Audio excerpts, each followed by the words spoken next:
Alcohol is delicious. Oh, sorry. I meant malicious. Sorry, guys, I'm a bit drunk right now.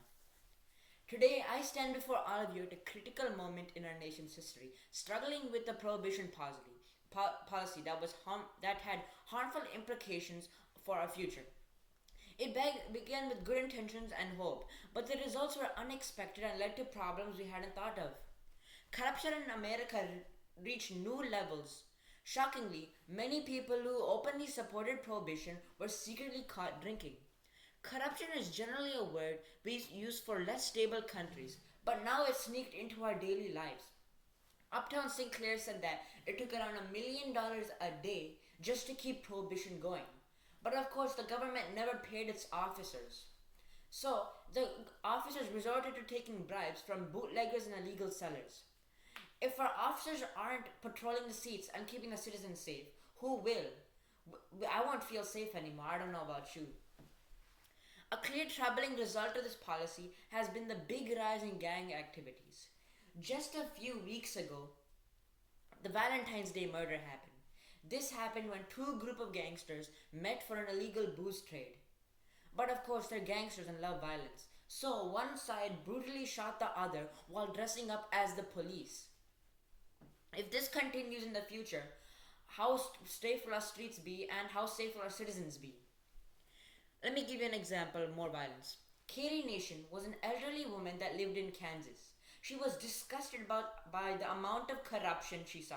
So, armed with a trusty hatchet and a bag of what she called smashers, which had bottles and rocks inside, she went around taverns and saloons and started destroying them. She famously said in a quote, "Ladies, you won't know how happy you will be until you start to smash, smash, smash." A large percentage of crimes charged against people in court due to the use of intoxicating liquors has increased, says Richard J. Hopkins. Crimes like public intoxication and drunk driving, as well as increased cases of liver cirrhosis. Hopkins pointed out that there is more murder, manslaughter, burglary, theft, scams, and other crimes because of prohibition. Also, there's also money problems.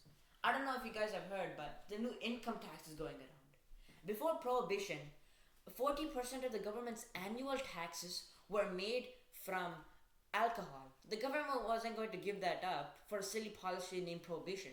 So, Wayne Wheeler, one of the leading voices behind prohibition, suggested the creation of the income tax so the government doesn't have to rely on alcohol for 40% of its national income, annual income.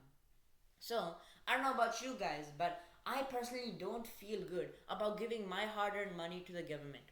In conclusion, while prohibition started with the best plans, it didn't end out right. There was so much corruption and violence.